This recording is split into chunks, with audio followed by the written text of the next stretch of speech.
filosofía, doctrina política, reforma social o instrumento de Satanás? Sepa la verdad en Convicción Radio. Barbarie comunista, la herejía contra Dios. En Convicción Radio.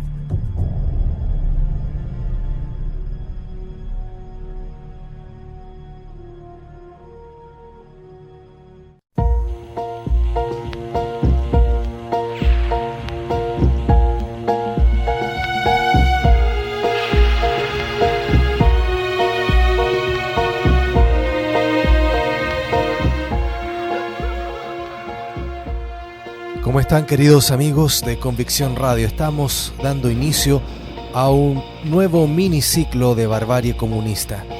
Esta vez dedicaremos algunos capítulos a Frantz Fanon, el fóbico de la violencia revolucionaria, un verdadero inspirador de encapuchados y terroristas de izquierda de toda índole durante los últimos 40 años.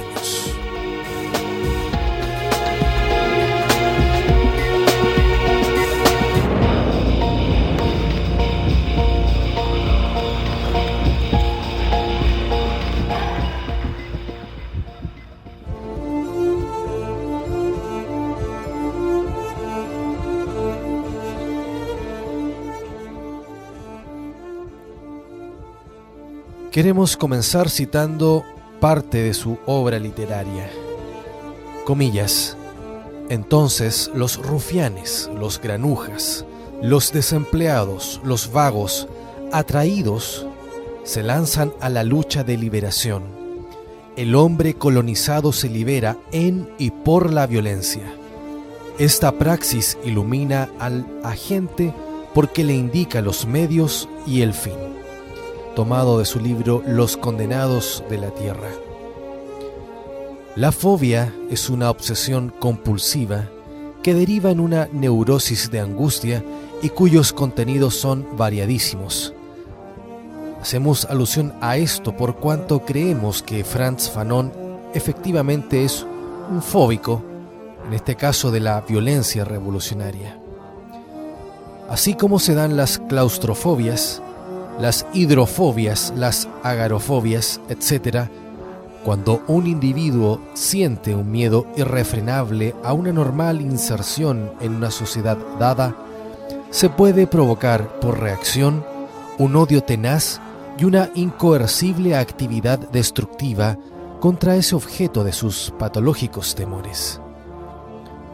Los especialistas en psiquiatría no vacilan en incluir esta neurosis dentro del campo de las anormalidades típicas del pensamiento.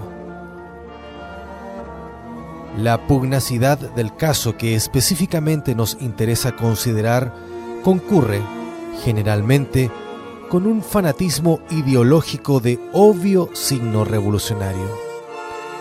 Además, en estas personalidades anormales se suelen combinar estos factores con un desarrollo paranoico de tipo querellante, en el cual el delirio de injusticia, crónico y sistematizado, adquiere una dinámica notoriamente peligrosa para sus congéneres. Este somero cuadro clínico que trazamos lo juzgamos indispensable para adentrarnos en el conocimiento y la conducta del más afamado de los teóricos contemporáneos de la violencia revolucionaria.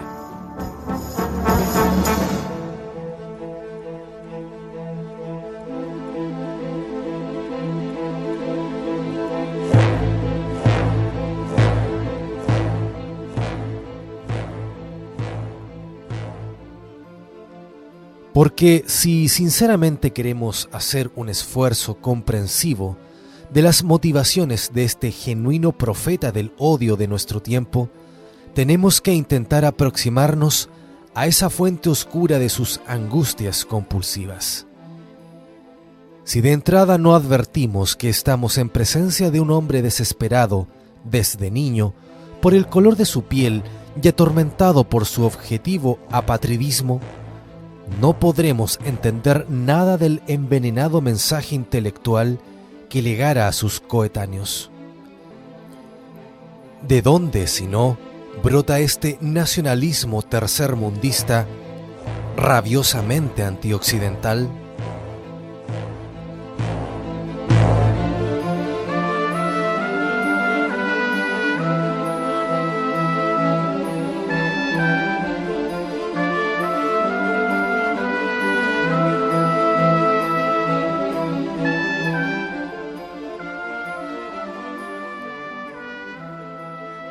Para que el auditor se ubique en las circunstancias elementales de su vida, veamos antes que nada sucintamente su biografía. Frantz Fanon nació en Fort-de-France, capital de la colonia francesa de la Martinica, el 20 de julio de 1925. Murió de leucemia en el hospital de Bethesda en Washington, Estados Unidos, el 6 de diciembre de 1961.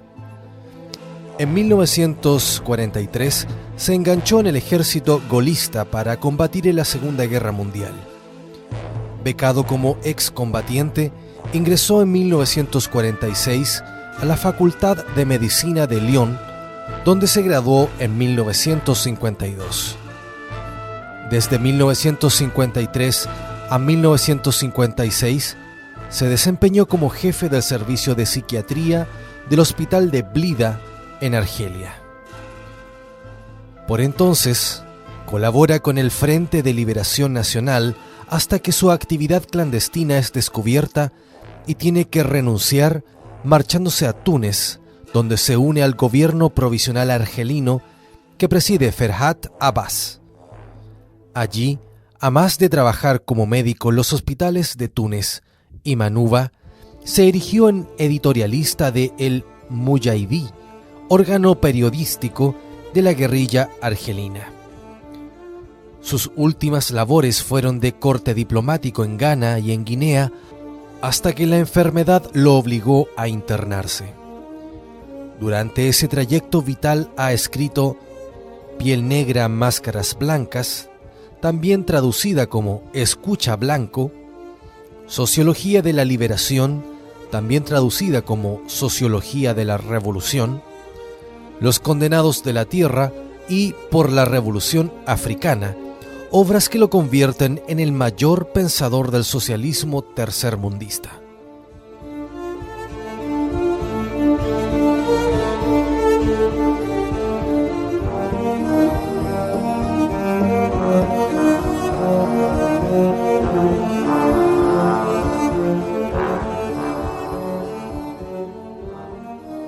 Examinada la ficha, vayamos al caso. Enfocada un poco más analíticamente, esta vida nos presenta los siguientes rasgos. De la etapa martinicana juvenil, su principal biógrafo, Peter Geismar, extrae estas conclusiones. Fanon pasó parte de su juventud holgazaneando y hablando con otros estudiantes. Sus padres son funcionarios civiles de la colonia y pertenecen a las capas superiores de la clase media. Recibe una educación francesa esmerada, aunque él evite habitualmente las clases de educación religiosa de los sábados. Es influido por el poeta negro Aimé Césaire, miembro del Partido Comunista, alcalde de Fort-de-France y diputado al Parlamento francés, quien en 1956 funda el Partido Progresista para luchar por el socialismo en el Caribe. Con Césaire, su profesor del liceo, Fanon se adhiere sucesivamente al comunismo, a la negritud y al marxismo heterodoxo. Es decir, que en él se dan las notas típicas de casi todos los líderes revolucionarios.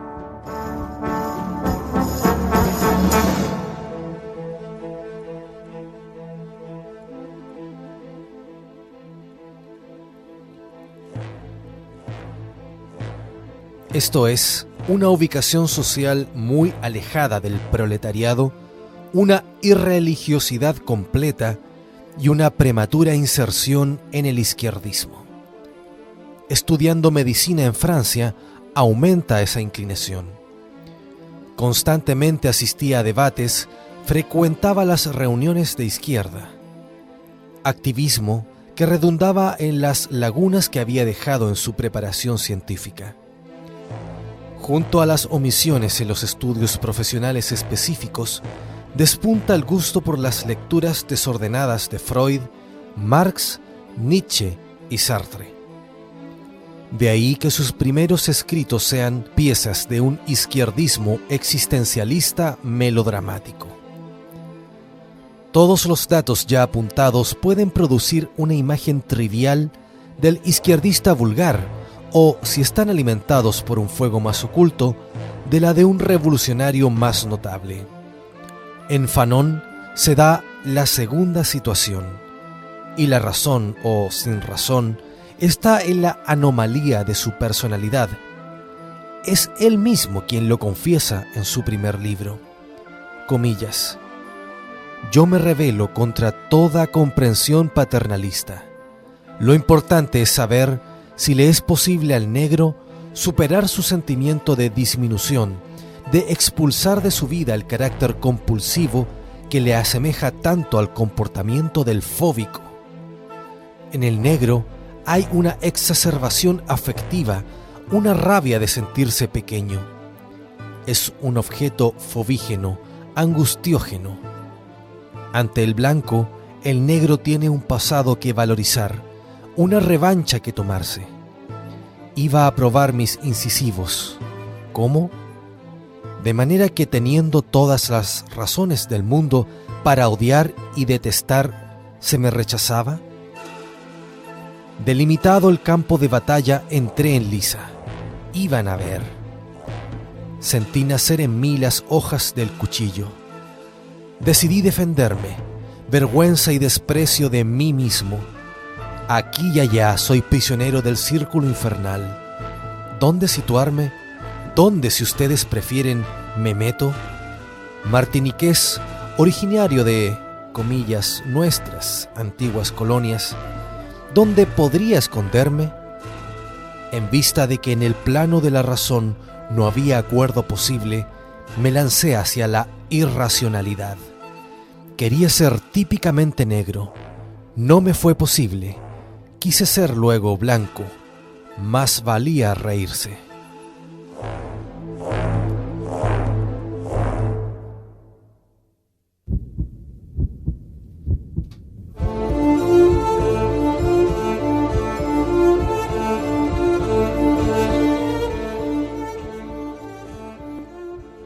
Estas palabras valen por sí solas para probar cuál era el estado mental de su autor. No obstante, y a mayor abundamiento, lo confirmamos con la información de su biógrafo. Dice Geismar que el libro fue escrito en un estado de situación límite entre la cordura y la locura, con una profunda confusión por las depresiones agudas o inclusive las crisis nerviosas. Todo lo cual se traduce en un estilo poético prosaico usado irracionalmente, casi sensualmente. E indagando por las circunstancias de la gestación de la obra, da con el drama del racismo negro que vivía Fanon. Al embarcarse en la Martinica en su buque de guerra para el África del Norte, parece que sorprendió a unos oficiales blancos sosteniendo intimidades con unas voluntarias negras. Allí se produjo una crisis. Luego, en Tolón, cuando la celebración de la victoria aliada vio a mujeres francesas bailar con prisioneros de guerra italianos, eran las mismas mujeres que habían rechazado a los reclutas negros franceses. Por tal motivo, comenta Geismar, en el momento que regresó a su tierra natal, algunos de sus más amargos sentimientos habían madurado ya. La fobia seguía creciendo al punto de suponer que en Lyon ni siquiera las prostitutas querían a los clientes negros. La verdad es que él mismo en esa ciudad tuvo una pequeña relación con una estudiante blanca y cuando ella quedó embarazada no solo no se casó, sino que se negó a reconocer a la hija nacida de ese encuentro. Lo llamativamente paradójico de este asunto es la conclusión que tanto él como su biógrafo sacaron. Lleno de vergüenza y de odio a sí mismo, se apartó del mundo blanco, donde resulta evidente que si alguien lo apreciaba, no era por su color.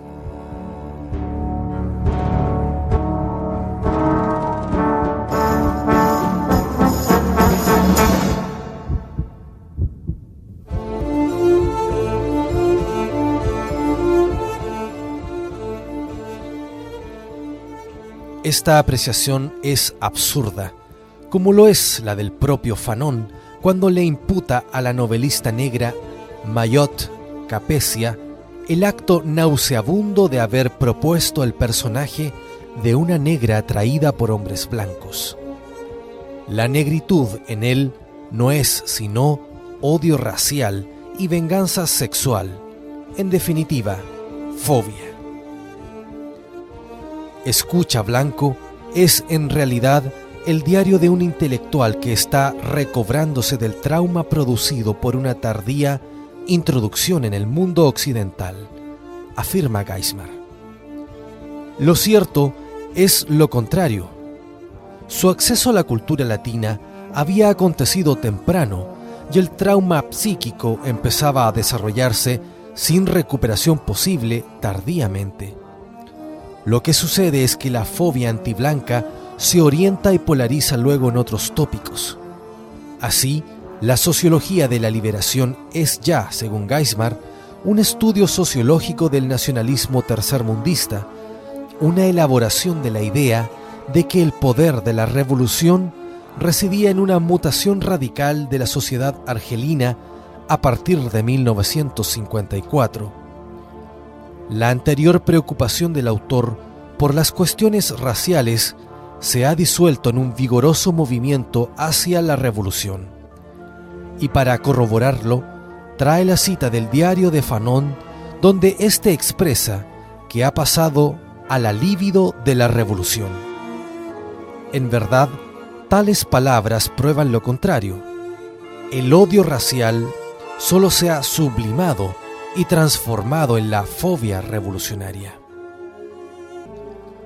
Acá ya tenemos como telón de fondo la rebelión argelina, cuyos hechos reales, lamentablemente por razones de tiempo, no podemos detallar. En síntesis, se trata de la guerra sucia propuesta por los guerrilleros felayas, esto es, violaciones, castramientos, degollaciones y terrorismo a granel, que dio con el contraterrorismo de los franceses, en el que se destacaron las tropas de Biguer, Trinquier, Massou y el V-Bureau de Godard. Violencia por violencia, violencia contra violencia. Estaba triunfando la francesa cuando de Gaulle traicionó a la Argelia francesa en Evian, dando así pábulo a la teoría de la invencibilidad de la rebelión. ¿Cuál era el papel de Frantz Fanon en medio de esta guerra sucia? Lo dejaremos para el próximo capítulo de Barbarie Comunista.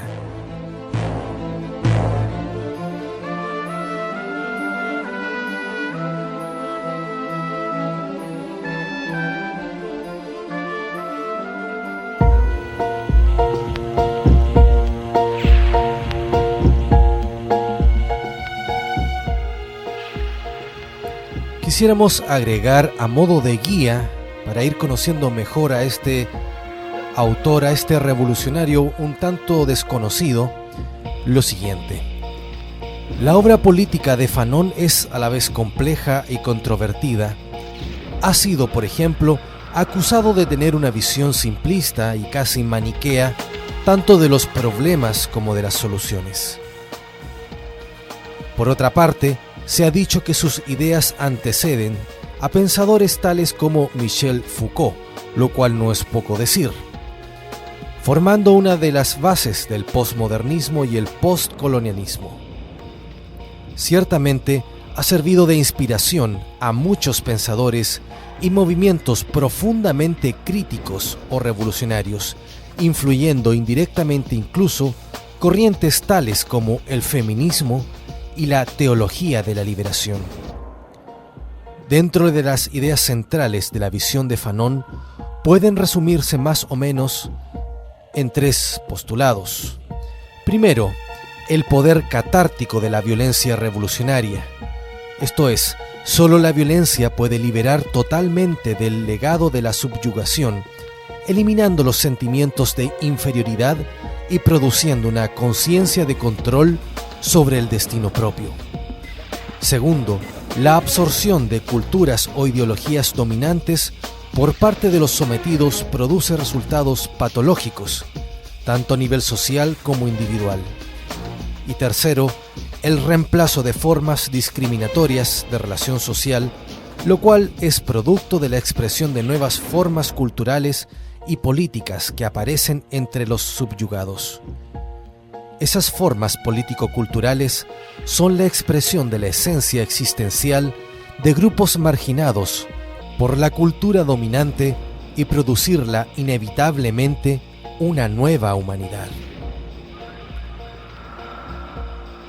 Debemos poner atención entonces en los movimientos indigenistas que han cobrado inusitada violencia en los últimos tiempos, así como todos aquellos grupos acratistas, violentistas callejeros y grupos armados como los zapatistas en México y gobiernos neorrevolucionarios como el de Hugo Chávez.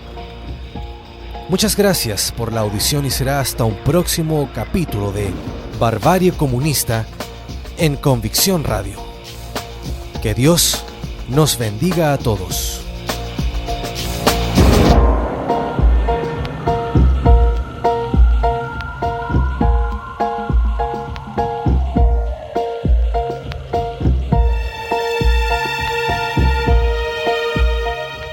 Hoy en Convicción Radio. Filosofía, doctrina política, reforma social o instrumento de Satanás. Sepa la verdad en Convicción Radio.